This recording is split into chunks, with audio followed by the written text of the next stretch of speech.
The summer of 1867 changed everything on the Great Plains. And I mean everything. Picture this moment, because it matters. Two forces are converging on each other across hundreds of miles of prairie grass. From the east, riding out of Fort Leavenworth, come the newest regiments in the United States Army, the Ninth and Tenth Cavalry. Every single trooper is black, former slaves, men who had been property just 2 years earlier, now carrying government-issue Springfield carbines, and wearing the blue uniform of the nation that had kept them in chains. The Lakota called them buffalo soldiers. Some say it was because their hair reminded the warriors of the buffalo's dark, curly mane. Others say it was about how fiercely they fought. But here's what matters. The name stuck. These men took it as a badge of honor. Now from the west, from the sacred Black Hills and the Powder River country, comes something else entirely. Red Cloud's Confederation. We're talking Lakota, Cheyenne, Arapaho, the greatest light cavalry the world had ever seen. These weren't just warriors. They were mounted archers who could put 20 arrows in the air in the time it took to reload a single-shot rifle. They could fire from beneath their horses' necks at full gallop. They had spent generations perfecting the art of mobile warfare on terrain they knew, like you know your own house in the dark. Two warrior cultures, both of them proud, both of them fierce, both of them about to collide near a dusty outpost called Fort Wallace in western Kansas, that first encounter. And think about what I'm saying here. That first meeting would spark something unprecedented in American military history. A pursuit, a chase that would cover 1,000 miles. Not 100, not 500, 1,000 miles across some of the most brutal terrain on Earth. Through scorching deserts where men's lips split and bled from dehydration. Across frozen plains where blizzards dropped 4 feet of snow in 12 hours. Through box canyons perfect for ambush. Through prairie grass so tall, a mounted man could disappear. The buffalo soldiers would track Red Cloud's warriors through all of it. Before we jump back in, tell us where you're tuning in from, and if these history tales fascinate you, make sure you're subscribed, because tomorrow I've saved something extra special for you. Now here's what makes this story so compelling. Both sides understood something fundamental about honor, about respect, about what it meant to be a warrior.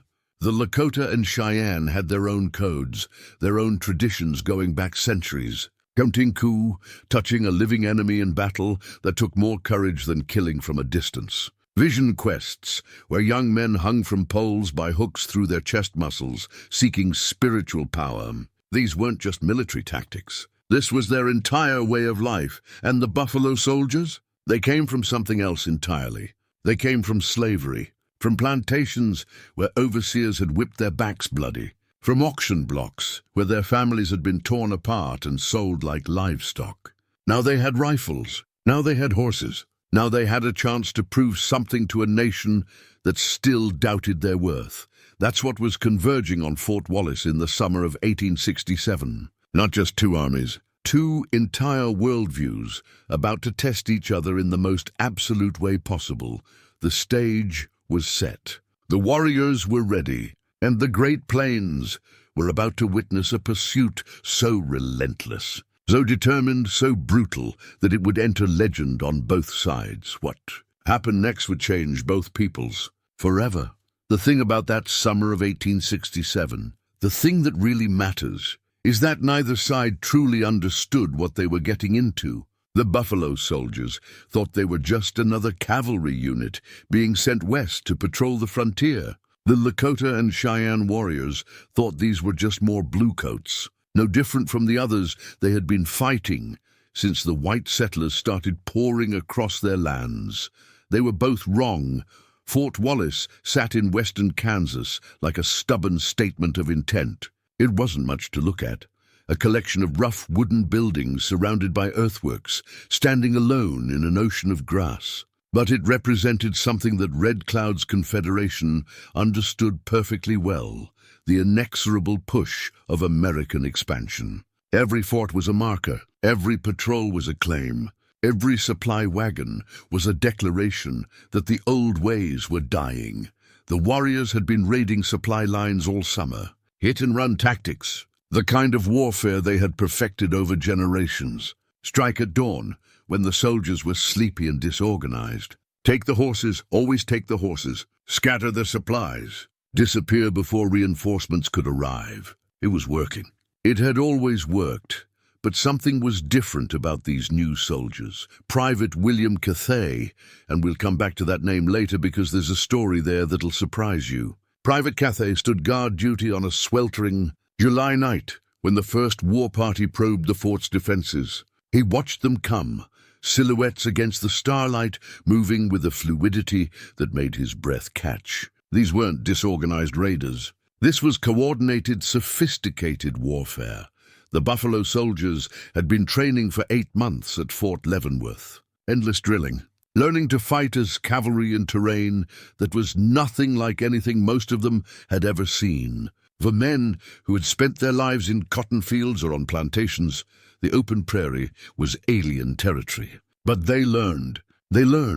Because failure meant something to them that it didn't mean to white regiments. Failure meant proving right everyone who said former slaves couldn't be soldiers, couldn't be trusted with weapons, couldn't stand up to the finest light cavalry in the world. So they didn't fail.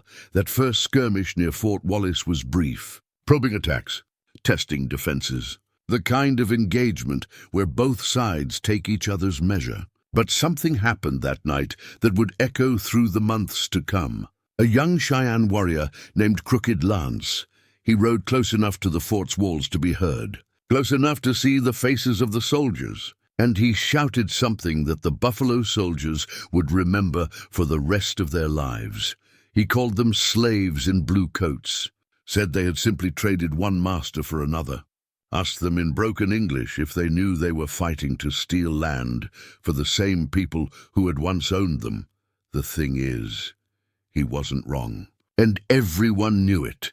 But here's what Crooked Lance didn't understand. What Red Cloud's entire confederation didn't understand. These Buffalo Soldiers weren't fighting for the United States out of loyalty or gratitude. They were fighting to prove something far more personal. They were fighting to prove they were men, that they could stand equal to anyone, that the color of their skin had nothing to do with their courage or their competence or their right to respect. When you're fighting for that, for the basic recognition of your humanity, you don't stop. You don't turn back. You don't quit when it gets hard. The Lakota and Cheyenne warriors were about to learn that lesson in the hardest way possible, because what started near Fort Wallace in the summer of 1867 was just the beginning, the opening notes of something that would crescendo into one of the most remarkable pursuits in military history. 1,000 miles, 11 months, through conditions that would break ordinary men. But neither the Buffalo Soldiers nor Red Cloud's warriors were ordinary men. They were about to prove that to each other over and over again, across 1,000 miles of the American West. And the chase, the real chase, was about to begin. Before dawn, at Fort Leavenworth, Kansas, 500 men learned what it meant to become cavalry elite under officers who didn't believe they could do it. 4 in the morning. Every morning, the bugle call piercing through the darkness. And these weren't white recruits getting the standard training. No, the Buffalo Soldiers got something else entirely. Something harder. Something designed to break them, because that's what many of their white officers wanted. They wanted these men to fail, to prove that former slaves couldn't possibly become real soldiers, couldn't handle the discipline, couldn't master the complex skills required of cavalry troopers. The men who stumbled out of their barracks in those pre-dawn hours carried scars on their backs, scars from whips, from chains, from a life where showing weakness meant worse punishment, and showing strength might get you sold away from your family. They brought that knowledge with them to Fort Leavenworth, that understanding of what survival really meant. Private William Cathay stood in formation with the others, chest bound tightly beneath the uniform, voice kept deliberately low. Because William Cathay was actually Cathay Williams, a woman, the only documented female Buffalo Soldier, though she wouldn't be discovered until she mustered out years later. She had been a slave in Missouri, then a cook for the Union Army during the war, And when freedom came, she made a choice that seems impossible until you understand what freedom meant to people who had never had it. She chose to keep serving, to keep fighting. Because the army, even with all its brutality and racism, was the only institution in America where a black person could earn regular pay, regular meals, and something that resembled respect. Think about that for a second. Really think about it. The saber drill came first. Hour after hour of learning to wield a 3-pound blade from horseback. Your arm burns after 10 minutes. After an hour, it feels like someone's pouring molten lead into your shoulder socket. But you don't stop. You don't drop the saber. Because 30 white officers are watching, waiting for you to fail, ready to write reports about how black men lack the physical endurance for cavalry service. So, you don't fail. Then came the riding. Most of these men had never been on a horse before. Slaves didn't own horses, didn't ride horses unless they were running away. Now they had to learn not just to ride, but to fight from horseback, to fire a carbine at full gallop, to wheel and charge in formation, to become one with an animal that outweighed them by 1,000 pounds. The horses didn't care what color their riders were. That was something. But here's where it gets interesting. These men brought skills that the army hadn't anticipated. Navigation skills learned from following the North Star to freedom. The ability to read weather and terrain from years of working outdoors. An understanding of endurance that came from picking cotton from can see to can't see, 14 hours a day, in heat that would drop white soldiers unconscious. And they brought their spirituals. The songs that had carried them through slavery. They transformed them into cavalry marching songs, changed the words, but kept the rhythms that had sustained generations. White officers complained about it, said it wasn't proper military music. The Buffalo Soldiers sang anyway. Now 1,500 miles to the west, in the sacred Black Hills, young Lakota warriors underwent their own transformation. But this one had been refined over centuries. A Lakota boy of 14 summers didn't become a warrior by signing papers at a recruitment station. He earned it through vision quests that pushed human endurance to its absolute limit. The Hanblechea, the crying for a vision. Young men like Crazy Horse, who would become legendary, stood on isolated hilltops for days without food or water, praying for spiritual power. Some went further. They participated in the sun dance, where they hung suspended from a sacred pole by wooden skewers driven through the muscles of their chest or back. Let that image sit with you for a moment. This wasn't hazing. This wasn't punishment. This was a sacred ritual that connected warriors to the spirit world, that gave them the power to face death without fear. Men who had hung from the sun dance pole, who had danced until the skewers tore free from their flesh, believed themselves protected by spiritual forces that bullets couldn't penetrate. And here's the thing. On the battlefield, they fought like it was true. Lakota boys learned to ride before they learned to walk properly. By age 5, they could stay mounted on a running horse. By 10, they could shoot arrows from beneath their horse's neck at full gallop, using the animal's body as a shield while firing around its head. By 15, they could execute the most dangerous maneuver in mounted warfare, the rescue pickup, where a warrior at full gallop would lean down and pull a dismounted comrade onto his horse while under enemy fire. The U.S. Cavalry Manual said this was impossible. The Lakota did it routinely. Their tactical sophistication would have impressed Napoleon. They used decoys, single warriors who would expose themselves to draw soldiers into ambushes. They used the terrain like chess masters use a board. They communicated across miles using mirror signals and smoke. They could scatter like autumn leaves when facing superior firepower, then reassemble 5 miles away in perfect formation. But it was their counting coup tradition that really reveals who these warriors were. Counting coup meant touching a living enemy in battle. Riding up to a soldier who was actively trying to kill you, close enough to touch him with your hand or your coup stick, then riding away. It was the highest honor a warrior could achieve, higher than killing. Because killing was easy. Any coward could shoot from a distance. But touching a living enemy, that took courage that transcended normal human fear. Think about the mindset that creates. You're training warriors who believe that the most honorable thing they can do in battle is get as close to death as physically possible. Who measure their worth not by how many enemies they kill, but by how many times they can mock death itself. The Cheyenne had their own warrior societies. The Dog Soldiers, the Hotametenio. These weren't just elite fighters. They were men who had taken vows that went beyond normal military service. In their most sacred ceremony, a dog soldier would stake himself to the ground with a sacred sash during battle. He couldn't retreat, couldn't flee. He would fight from that spot until he won, until he was relieved by a fellow dog soldier, or until he died. Imagine being a regular soldier facing an enemy who has literally staked himself to the ground rather than retreat. What does that tell you about his commitment? So you had two warrior cultures, both of them shaped by suffering, both of them built on traditions that demanded more than normal humans could give. Both of them absolutely convinced of their own worth and dignity. The Buffalo Soldiers learned to march in formation, singing spirituals that had once disguised messages about escape routes on the Underground Railroad. The Lakota warriors learned to dance until wooden skewers tore free from their chest muscles. The Buffalo Soldiers mastered the saber drill with hands that had once picked cotton. The Cheyenne Dog Soldiers took vows that meant they would die rather than dishonor themselves by retreating.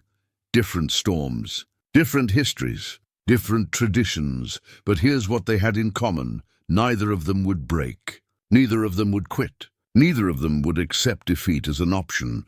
Private Cathay Williams stood guard duty at Fort Leavenworth, binding her chest tighter each morning, deepening her voice, mastering skills that most men couldn't handle. She would serve for 2 years before illness forced her discharge. But in those 2 years, she proved something that her culture said was impossible. Young Crazy Horse stood on a hilltop in the Black Hills, 4 days without food or water, praying for a vision that would guide his path as a warrior.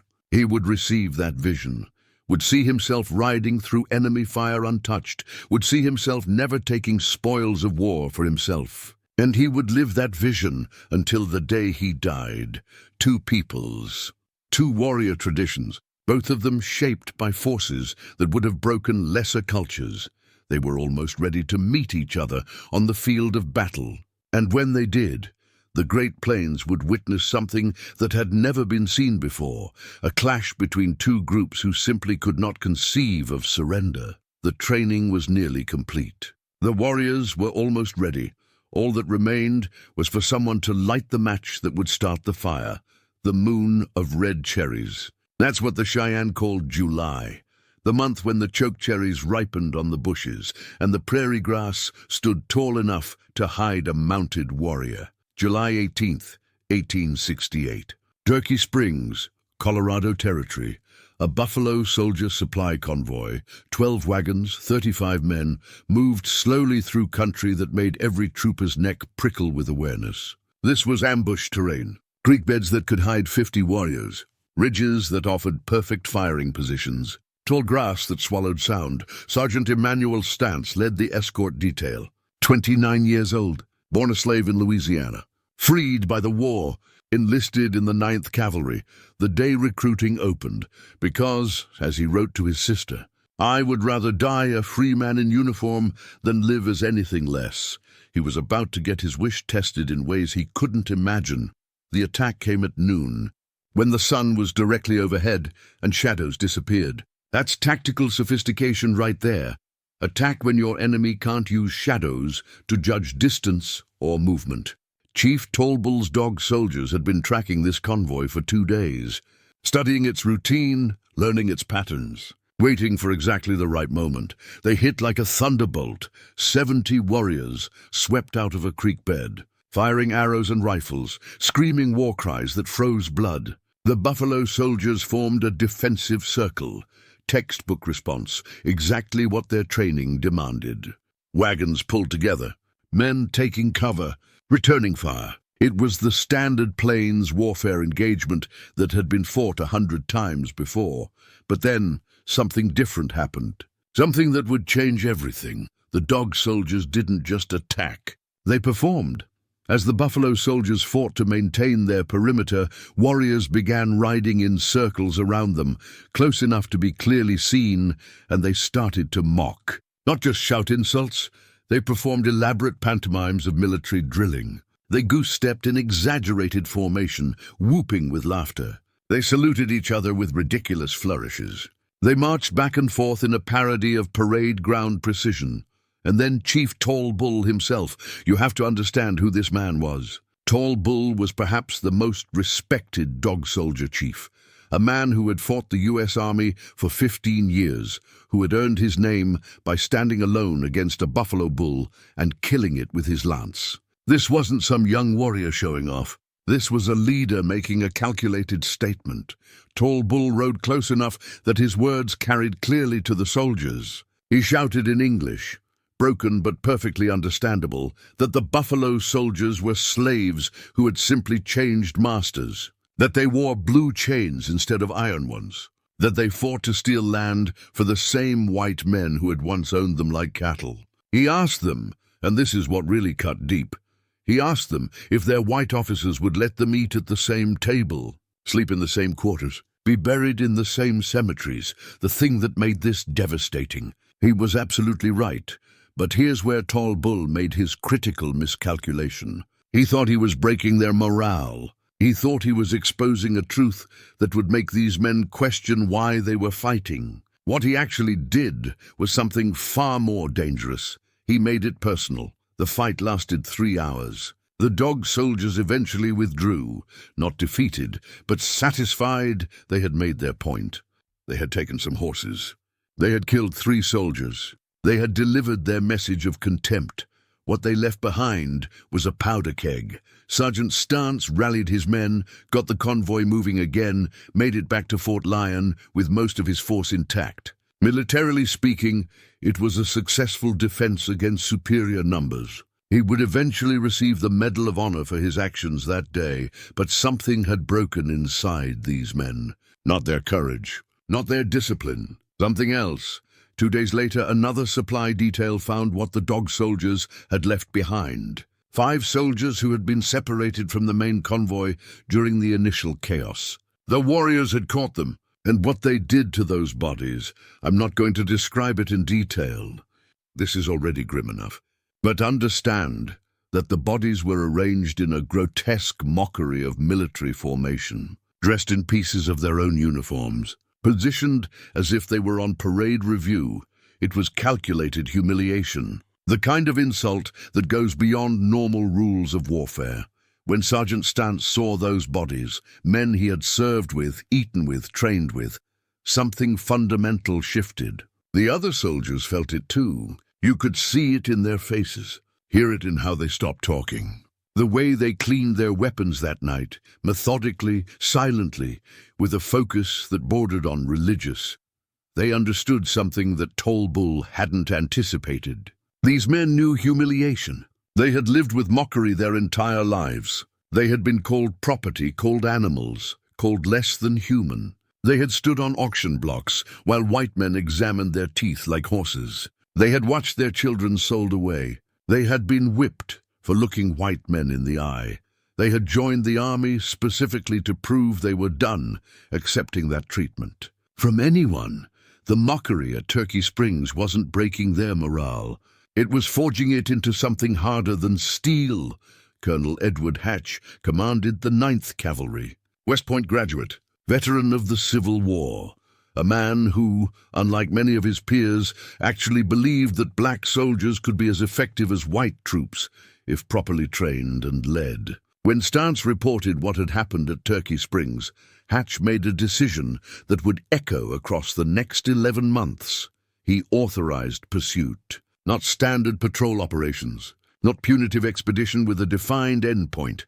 Pursuit track Chief Tall Bull and his dog soldiers wherever they go, through whatever terrain, in whatever weather, until justice is served. Now think about what that means. The U.S. Army didn't normally operate this way on the frontier. Standard procedure was to patrol, engage if you encountered hostiles, then return to base. You didn't chase war parties across territorial boundaries. You didn't pursue into the winter. You didn't commit to open-ended operations with no defined conclusion. Hatch just did all of that. And he put the Buffalo Soldiers in charge of doing it. The orders went out on July 22nd, 1868. 5 companies of the Ninth Cavalry, 247 men. They would track Tall Bull's band until they found them. And when they found them, there would be a reckoning. The dog soldiers heard about this pursuit and they laughed. They had been raiding across the plains for generations. They knew every waterhole, every hidden canyon, every escape route. They could cover 50 miles in a day when they needed to. They could scatter and reassemble like mercury. They could disappear into terrain where tracking was impossible. What could former slaves possibly do to catch them? They were about to find out, because the Buffalo Soldiers brought something to this pursuit that the dog soldiers hadn't accounted for. They brought the same skills that had carried them through slavery. The ability to read terrain from years of working fields. The endurance built from labor that never stopped. The navigation skills learned from following the North Star to freedom. And they brought something else. Something you can't teach and can't fake.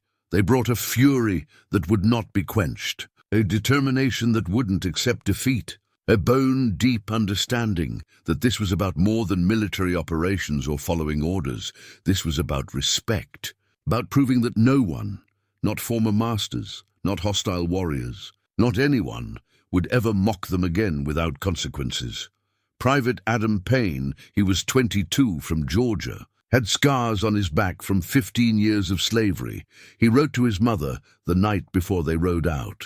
The letter survived. It's in the National Archives. He wrote, "We are going after the ones who laughed at us. We may not come back, but if we do not, let it be known that we went forward, that we did not accept the mockery, that we proved ourselves men." That letter, that sentiment, that's what rode out of Fort Lyon on July 23rd, 1868. 247 Buffalo Soldiers. One mission, no timeline for completion. The dog soldiers had lit a fire with their mockery at Turkey Springs. They thought they were demonstrating superiority, establishing dominance, proving that former slaves could never match true warriors. What they actually did was create an enemy that would never stop coming. That would track them through conditions that should have been impossible. That would pursue them across 1,000 miles of the most brutal terrain in North America. Chief Tall Bull would eventually realize his mistake. But by then, it would be far too late. The chase, the real chase, the one that would become legend, was beginning.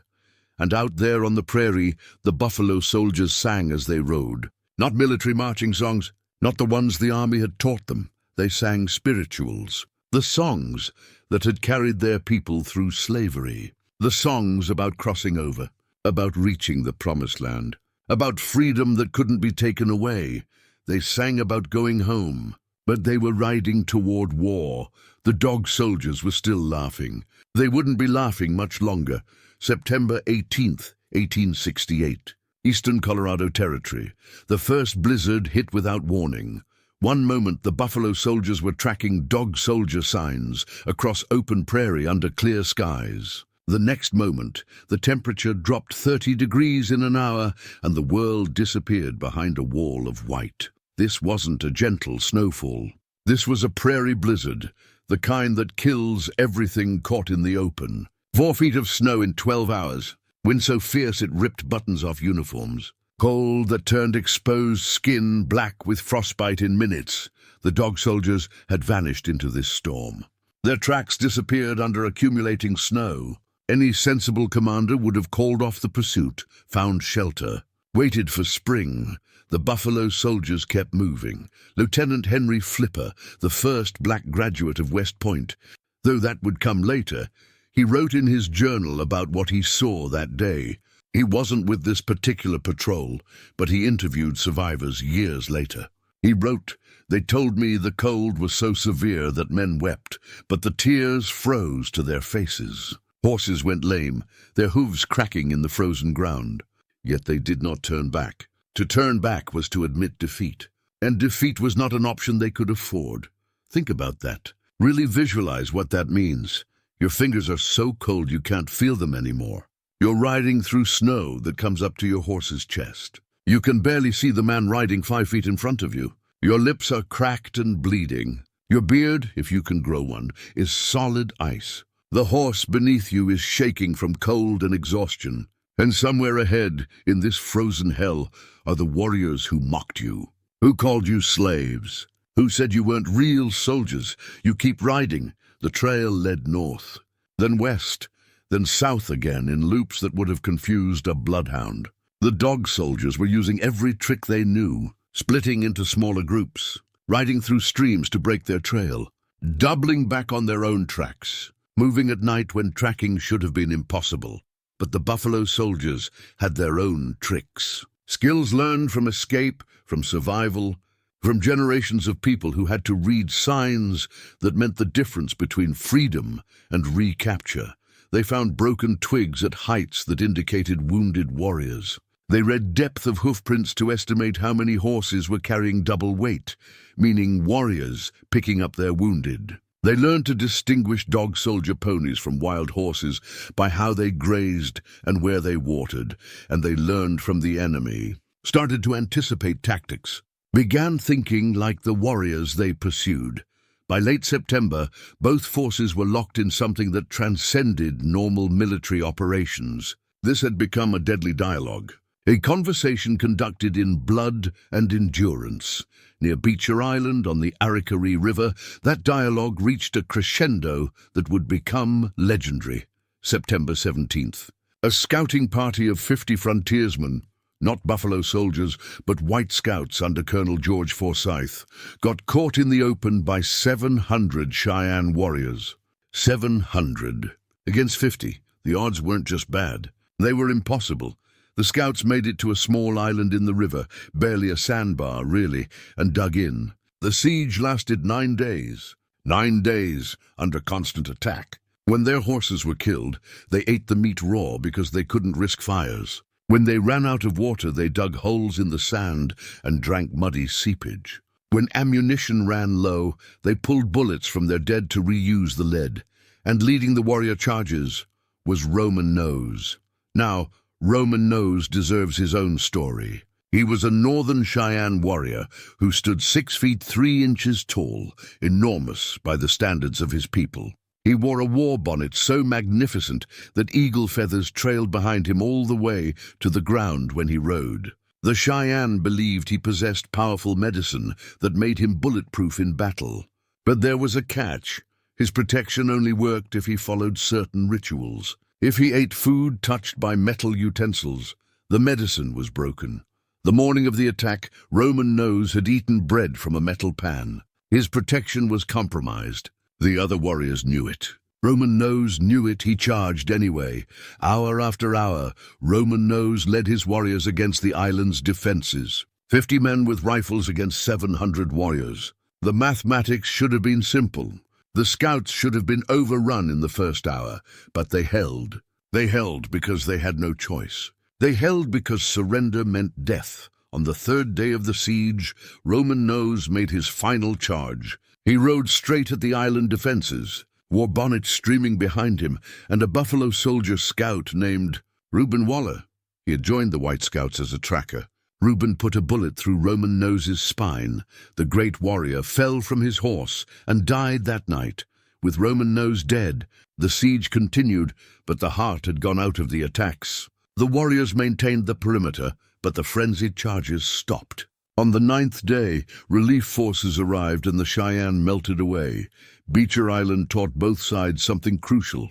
The Cheyenne learned that the new soldiers, whether White Scouts or Buffalo soldiers, would not break, would not surrender, even when facing impossible odds.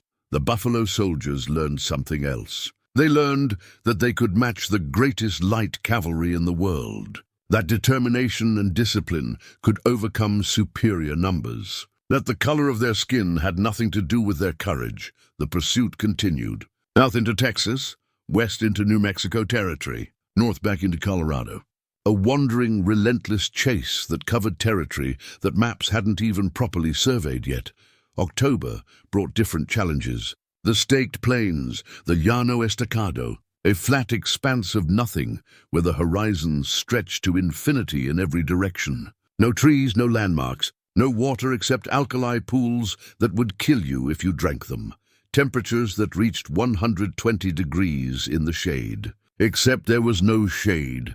The dog soldiers fled across this wasteland, thinking no one could follow. They had traveled these plains before. They knew where the hidden water sources were. They could navigate by stars and wind, and instinct developed over generations. The buffalo soldiers followed them anyway. Private Thomas Shaw left us an account. He learned to write after enlisting and kept a journal. He described men hallucinating from dehydration, seeing lakes that didn't exist, hearing voices in the wind. He wrote about watching grown men weep when they found water, only to discover it was too alkaline to drink. But he also wrote about how they learned, how they watched prairie dogs and followed them to underground water, how they developed their own navigation skills, reading the subtle signs that meant survival, how they shared their last water with horses that were too valuable to lose. The chase evolved into something beyond military operations. It became a test of wills, a question that both sides needed answered. Who wanted it more? Through November and December, as winter closed in again, the pattern continued. Track, engage. The dog soldiers would scatter. The buffalo soldiers would regroup and track again. Small skirmishes, running battles, hit-and-run attacks. And slowly, gradually, the mathematics began to shift. The dog soldiers were running out of supplies, running out of places to hide, running out of allies who would shelter them while being pursued by soldiers who would not quit. The buffalo soldiers were getting better at plains warfare, learning tactics that weren't in any manual, developing instincts that only came from experience.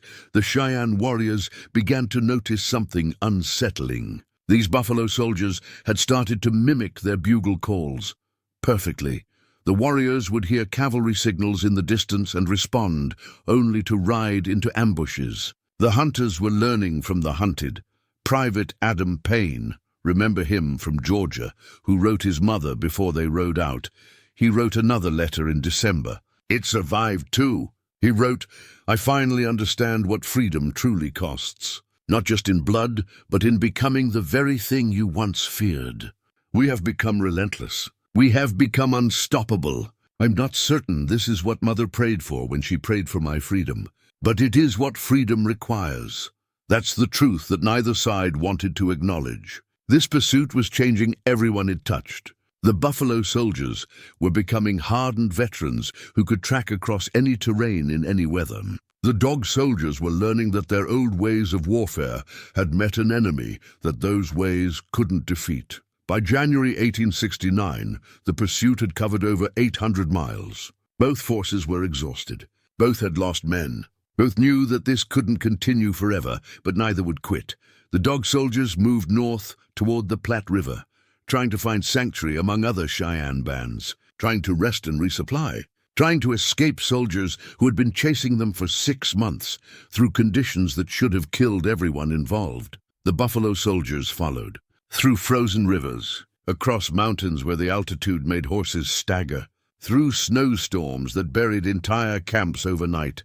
They followed because they had committed to this. Because turning back meant admitting that the mockery at Turkey Springs had been right. Because they were proving something that could not be proven any other way. Somewhere ahead, Chief Tall Bull and his dog soldiers were running out of earth to run across. Running out of tricks to evade pursuit. Running out of time the chase would end. It had to end. But neither side could predict how brutal that ending would be. 1,000 miles. 11 months. Through hell itself. And the finish line was finally coming into view. July 11th, 1869. Dawn broke blood red over Summit Springs, Colorado. The kind of sky that old soldiers recognize. The kind that means something terrible is about to happen. 11 months. 1,000 miles. And now, finally, the chase was ending. Chief Tall Bull and his dog soldiers had made camp in a valley near Summit Springs. They thought they were safe. They had scouts posted. They had good water. They had defensive positions if attacked. After 11 months of running, they had found a place to rest. They were wrong.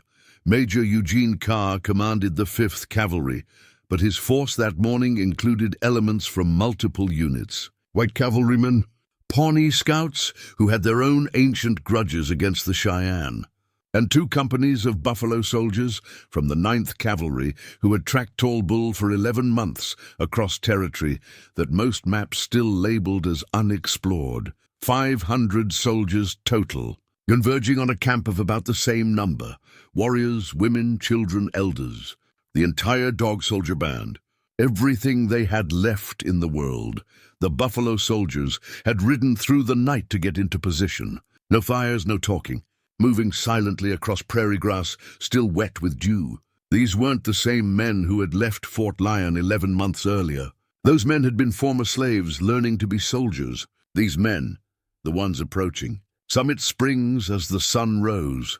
These were veterans who had mastered warfare in conditions that would have broken regular troops. Sergeant William McBriar led one of the Buffalo Soldier companies. Born in North Carolina, 27 years old, he had personally tracked Tall Bull's band for over 600 miles, had fought in a dozen skirmishes, had learned to think like the warriors he pursued. He knew, and this is important, he knew that this morning would end everything one way or another.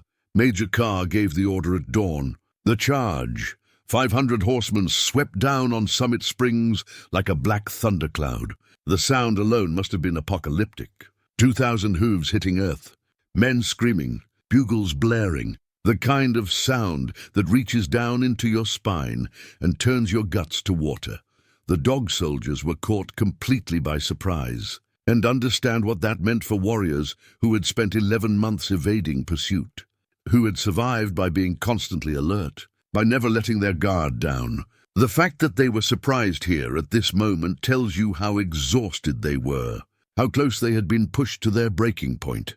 Chaos. That's the only word that captures what happened in the first 5 minutes. Warriors scrambling for weapons, women grabbing children and running for cover, horses screaming and breaking their tethers, gunfire from every direction at once. The kind of battle where nobody knows what's happening, where you just react and pray your instincts keep you alive.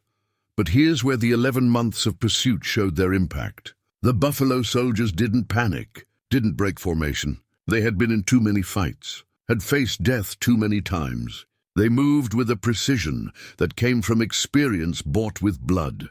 The Pawnee Scouts hit the east side of the camp. The White Cavalry took the north, and the Buffalo Soldiers came from the west, where the rising sun would be in the defenders' eyes. That's tactics.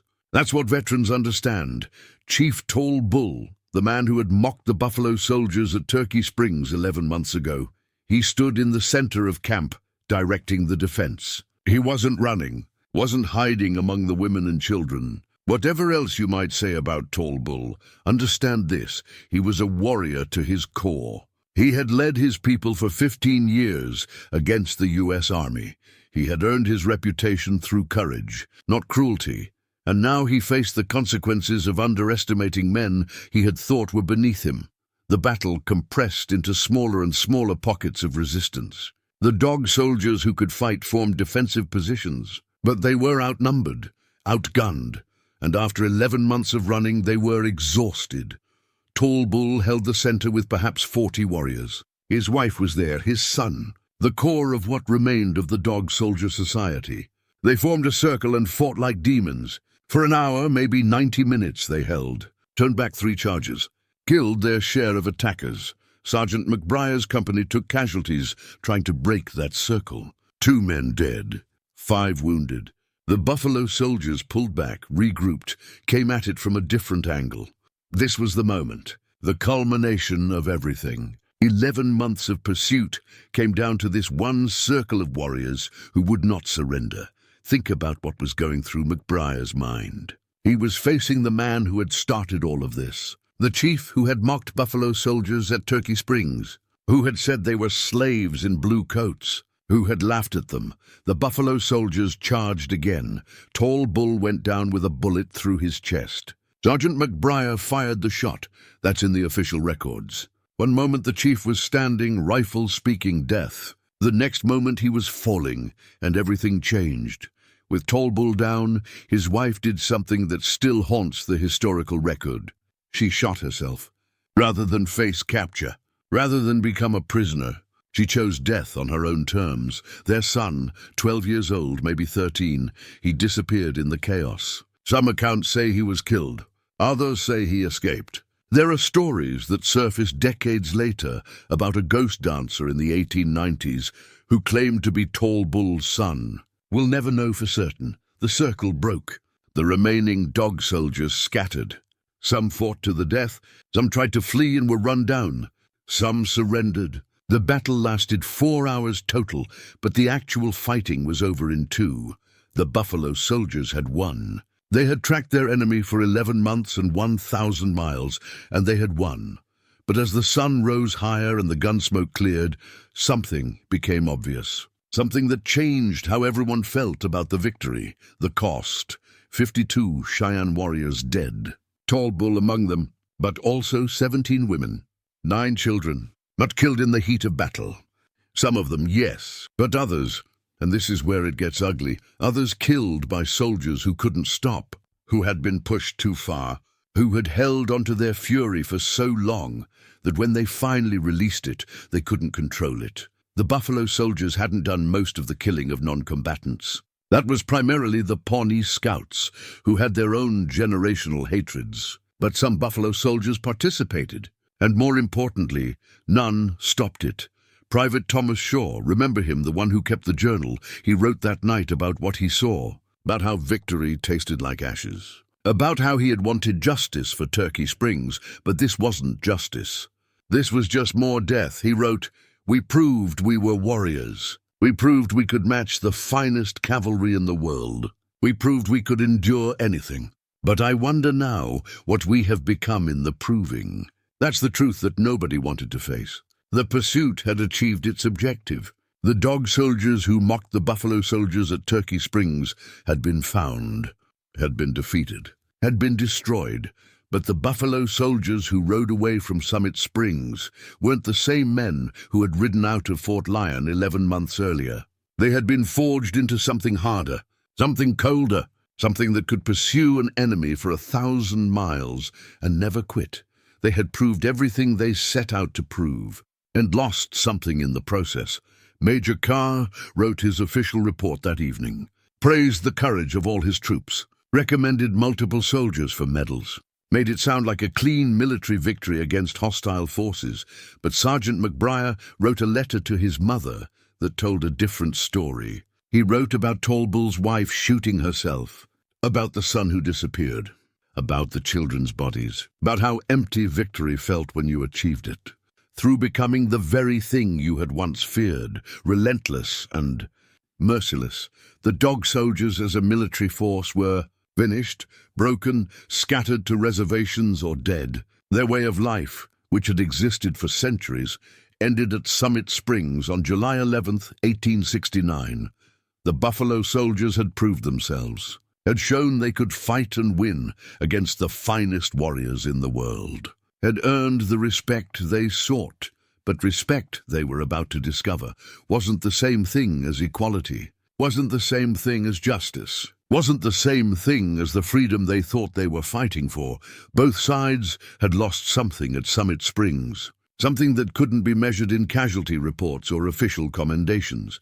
They had lost the belief that war had honor, that fighting solved anything, that victory meant anything more than death. The chase was over. 1,000 miles, 11 months, 2 warrior cultures testing each other to destruction.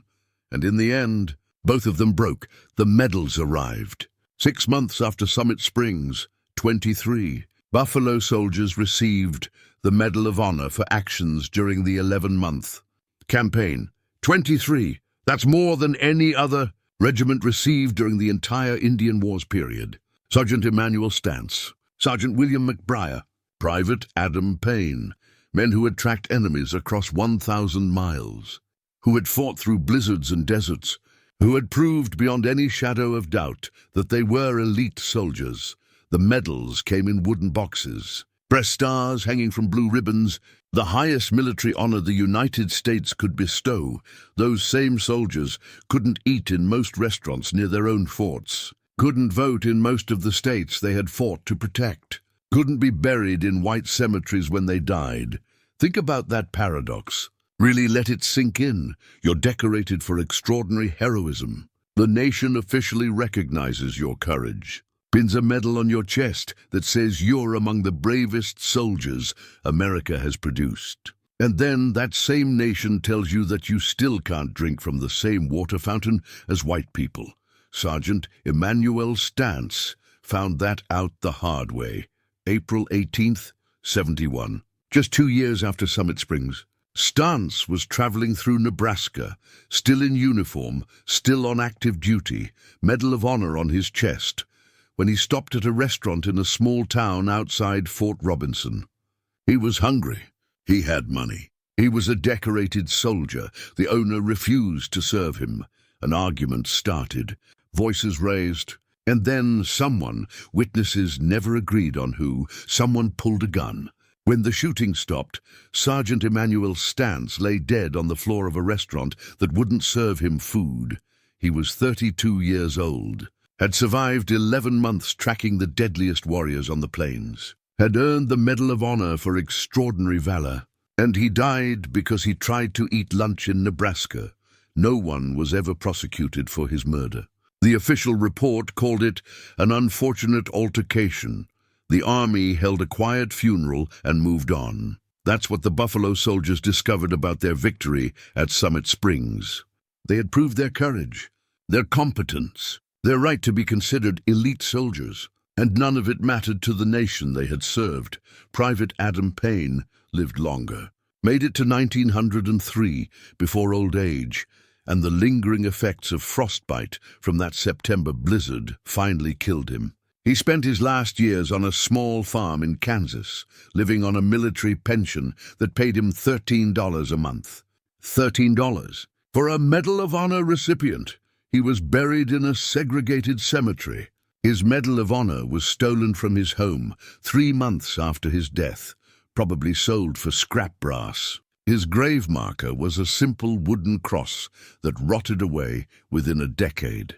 When historians rediscovered his story in the 1960s, they had to use military records to locate where he was buried. The cemetery had no records of him. The town had no memory of him. A man who had tracked enemies across 1,000 miles through hell itself had been completely forgotten. That's what happened to the Buffalo Soldiers after Summit Springs. They had their moment of glory. They proved everything they set out to prove. And then America forgot them. But here's the thing. What happened to the Cheyenne and Lakota warriors was worse, much worse. The survivors of Summit Springs were herded onto reservations. The Cheyenne to Indian Territory in Oklahoma. The Lakota to reservations in South Dakota. Land that the government had promised would be theirs forever. Land that the government immediately started taking back whenever they found something valuable on it. Government agents arrived with scissors to cut the warriors' hair. Understand what that meant in their culture. A warrior's hair carried spiritual power, was a symbol of strength and freedom. Cutting it was meant to break them, to strip away everything that made them who they were. Then they banned their language. Children caught speaking Cheyenne or Lakota were beaten. Entire generations grew up unable to talk to their grandparents, unable to learn their own history, unable to maintain the traditions that had sustained their people for centuries. The ghost dance movement of the 1890s, that was born from the desperation of warriors who had been broken and discarded. Men who had once been the finest light cavalry in the world, now living on government handouts, watching their children starve, praying for a spiritual awakening that would restore what had been taken. Chief Red Cloud, remember him? The only Native American leader to win a war against the United States. The man who had forced the Army to abandon the Bozeman Trail forts. The architect of the Confederation that had made the Buffalo Soldiers necessary in the first place. He spent his last years on the Pine Ridge Reservation in South Dakota, blind, forgotten by his own people, many of whom blamed him for compromising too much, ignored by the government that had negotiated treaties with him. living in poverty while government officials stole the food rations meant for his people.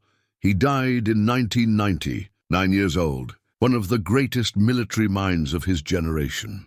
And he died in a one-room cabin on a reservation where his people had a life expectancy of 47 years. The government took his children, sent them to boarding schools designed to kill the Indian and save the man.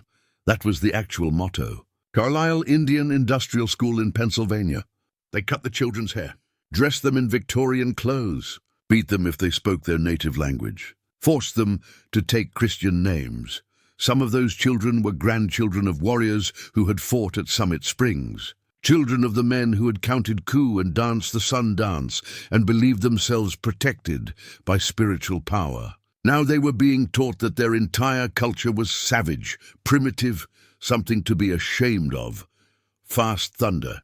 He was a Lakota warrior who had fought against the Buffalo Soldiers at Turkey Springs, who had participated in the mockery that started the whole 11-month pursuit.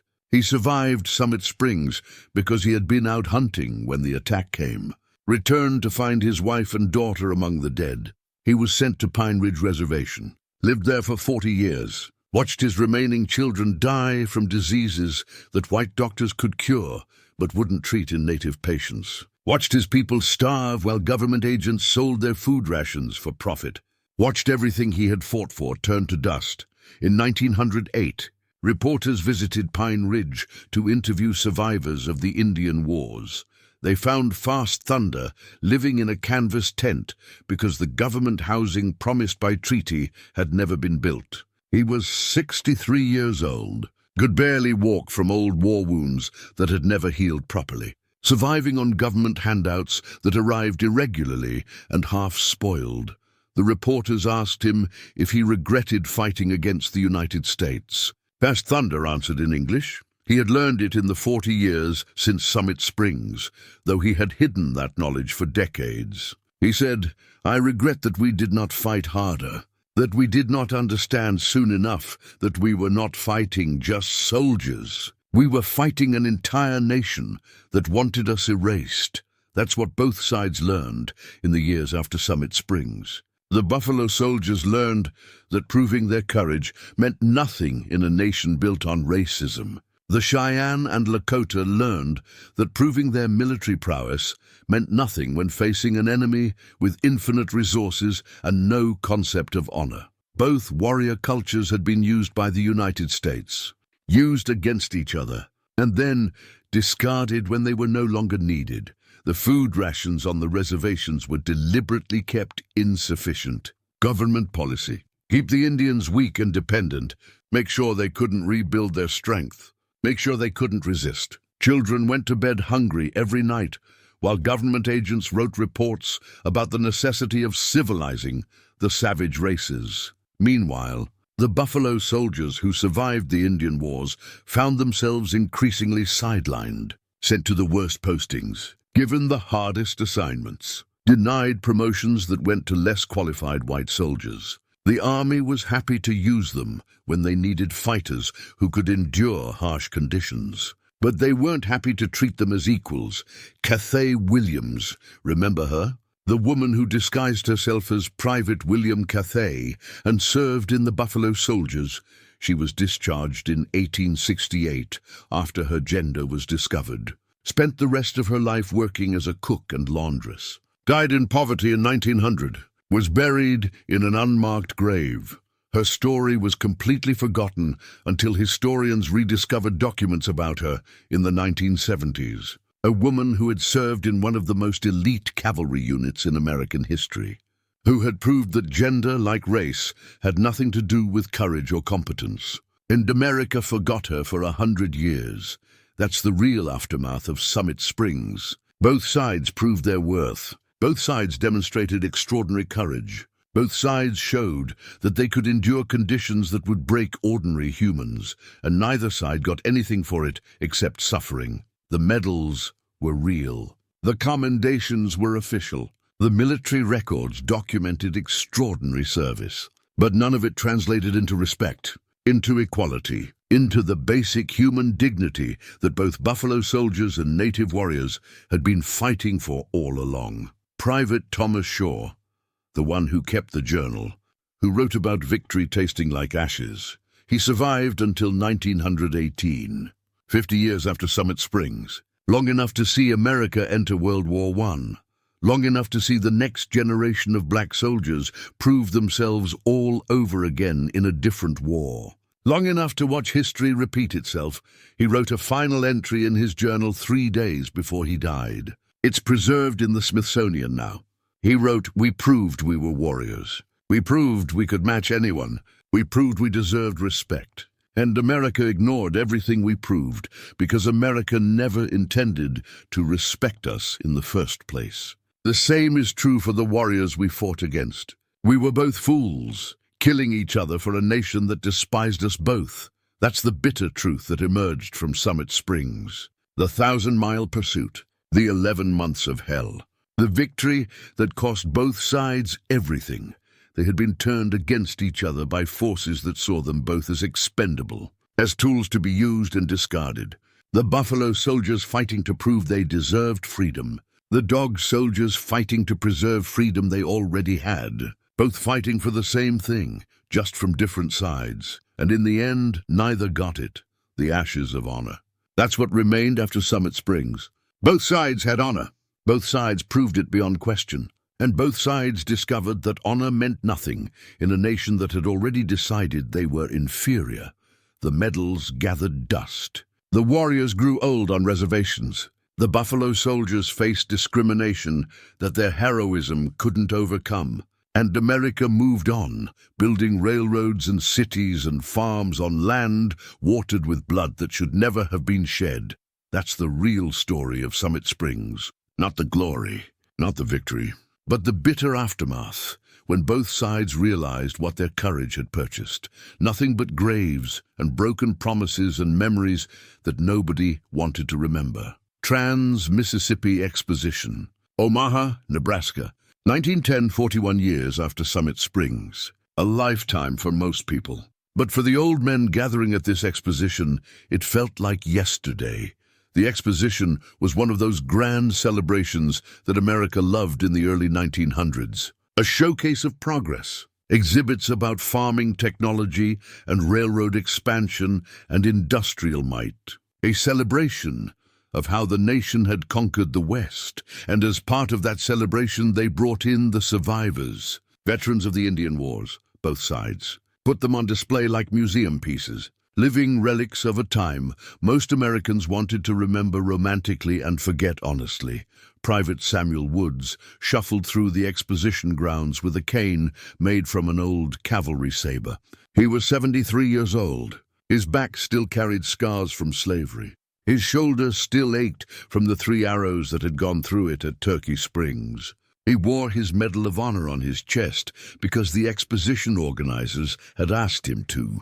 Made for a better show, he found himself near the Native American exhibits, and that's what they were, exhibits. Like the people were artifacts, when he recognized a face he hadn't seen in 4 decades. Fast Thunder, sitting alone on a bench, 70 years old.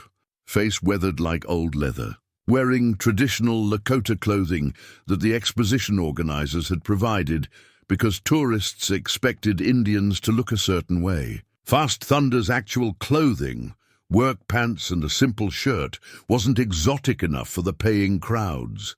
The 2 old men looked at each other for a long moment. Woods recognized Fast Thunder from Turkey Springs, from the man who had put 3 arrows through his shoulder while shouting mockery in broken English. Fast Thunder recognized Woods as one of the buffalo soldiers who had pursued him across 1,000 miles. Woods sat down on the bench. Didn't ask permission. Just sat. They didn't speak for an hour.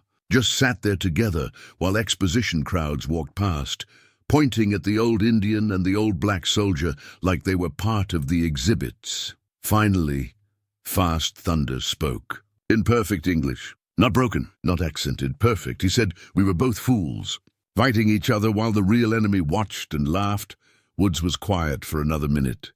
Then, I know, that was it. That was the moment when 41 years of anger and grief and pride collapsed into 2 words of understanding. They talked for 3 hours that day. About Turkey Springs, about Summit Springs, about the 11 months of pursuit, about everything that had happened after. Woods told Fast Thunder about Sergeant Stance being murdered in that restaurant, about the medals that meant nothing, about living his whole life proving himself and never being accepted. Fast Thunder told Woods about the boarding schools, about children taken away, about watching his people starve while government officials stole their food, about how the warriors who had once been the finest cavalry in the world now lived on handouts and charity. And somewhere in that conversation, they realized something that should have been obvious from the beginning. They had both been fighting for the same thing: freedom, dignity, the right to be treated as human beings worthy of respect. They had just been fighting on opposite sides of a conflict designed by people who despised them both. Fast Thunder said something that day that Woods remembered for the rest of his life. He said, "The white men who sent you to fight us, they called you slaves. The white men who sent us to fight you, they called us savages. They saw no difference between us. We were both obstacles to be removed. And they were clever enough to make us remove each other. That's the understanding that came too late. 41 years too late. After all the death, after all the suffering, after both warrior cultures had been broken and discarded, they should have been allies, should have recognized their common enemy, should have stood together instead of killing each other. But history doesn't give you do-overs. It only gives you the chance to understand what you did wrong and hope the next generation does better." Woods and Fast Thunder became friends after that exposition, corresponded through letters, Fast Thunder's written in the perfect English he had hidden for decades. They met twice more before Fast Thunder died in 1914. Woods spoke at his funeral, one of only 3 non-Native Americans there. Woods told the mourners, "This man was my enemy for 41 years, and my brother for the 4 years I was privileged to know him truly. I wish with everything in me that we had met as brothers first, that we had recognized what we had in common before we were forced to recognize it through mutual suffering." But here's where the story gets interesting, where it becomes about more than just 2 old men making peace with the past. Their descendants, Fast Thunder's grandson, James Thunder, he went to war in 1917, World War I, enlisted in the army despite the fact that Native Americans weren't even guaranteed citizenship yet. That wouldn't come until 1924. He enlisted anyway. He served in the 92nd Division, the Buffalo Soldiers Division, all-black combat unit. Fought alongside the grandsons of men his grandfather had fought against. James Thunder wrote letters home about it, about how strange it felt at first, about the suspicion on both sides, but then about how combat changes things, about how when you're in a trench getting shelled, the color of the man next to you doesn't matter.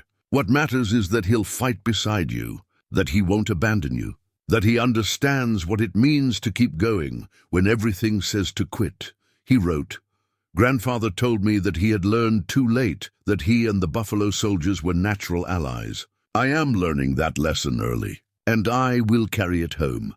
Samuel Woods's great-grandson, Robert Woods, also served in World War I, also in the 92nd Division. He and James Thunder served in the same company. They knew their family connection, knew their grandfather's history, and they stood together in the trenches of France, descendants of enemies, now fighting side by side. They came home as friends, both of them wounded, both of them decorated, both of them still facing discrimination despite having proven themselves in war yet again, but they stayed friends. James Thunder moved to Chicago in the 1920s. Robert Woods moved there too. They marched together in the early civil rights protests, stood together when police broke up demonstrations, understood that they were continuing the fight their grandfathers should have fought together. The pattern continued through the generations. During World War II, descendants of Buffalo Soldiers and descendants of Lakota warriors served in integrated units. The first time the American military tried that experiment. They proved it worked. proved that people who had been told they were too different to fight together could fight together just fine when they recognized their common humanity. During the civil rights movement of the 1960s, something remarkable happened at Pine Ridge Reservation. Black civil rights activists came to support Native American sovereignty movements, stood with Native protesters, got arrested together, sang songs together, spirituals and traditional Lakota songs woven together in harmony. They recognized what their ancestors had fought and died without understanding. They were natural allies, fighting against the same systems of oppression, needing each other's strength to overcome obstacles that neither could face alone. Standing Rock, 2016. The protests against the Dakota Access Pipeline. If you look at the photos and videos from that protest, you'll see something significant. Black activists standing with Native activists. Descendants of Buffalo Soldiers standing with descendants of Lakota warriors. Finally united after 150 years, they understood what Summit Springs had tried to teach. That they were both fighting for the same things. That the system that oppressed one oppressed the other. That their strength came from unity, not division. The 1,000-mile pursuit became legend. Books written about it, documentaries made about it. The military still studies it as an example of determination and endurance. The longest sustained cavalry chase in American history. Buffalo Soldiers proving they could match the finest warriors in the world. But the real lesson of that pursuit isn't about military tactics or endurance or courage. All of that is true and documented and impressive. But it's not the point. The point is what happened. 41 years later on a bench in Omaha, two old men who had tried to kill each other finally understanding that they had been fighting the wrong enemy. The point is their descendants choosing differently, choosing alliance over enmity, choosing to learn from their grandfather's mistakes instead of repeating them. Samuel Woods died in 1923, 86 years old. He lived long enough to see his great-grandson and Fast Thunder's grandson return from World War I as friends. Lived long enough to know that something had changed, that the next generation had learned the lesson. In his last letter, preserved by his family and donated to the Smithsonian in the 1980s, he wrote, "We fought with honor. We proved our courage, but we fought the wrong fight. I am grateful beyond measure that our grandchildren have chosen better, that they stand together rather than apart, that they recognize in time what we recognized too late. That's the real ending of the 1,000-mile pursuit. Not at Summit Springs with violence and death, but in Omaha with understanding and reconciliation. And then in the trenches of France, and then in the streets of Chicago, and then at Standing Rock, the chase ended when old enemies chose to become brothers. When they recognized that warrior cultures that understand honor should stand together, not hunt each other across prairies stained with blood that should never have been shed. The Buffalo Soldiers and the Lakota warriors both proved they were elite fighters. Both proved their courage was unquestionable. Both proved they could endure anything. But their descendants proved something more important. They proved that enemies can become allies, that understanding can replace hatred, that the lessons of history don't have to be written in blood if people choose to learn from the blood already spilled. The 1,000 miles across the plains, the 11 months of pursuit, the victory at Summit Springs, the bitter aftermath, all of it leading to two old men on a bench, finally understanding what they had in common and their descendants standing together, finally united, finally fighting the right fight. That's how the chase really ended. Not with triumph or defeat, but with wisdom, brought through suffering and passed down to generations who chose to do better, warriors who understand honor, standing together at last.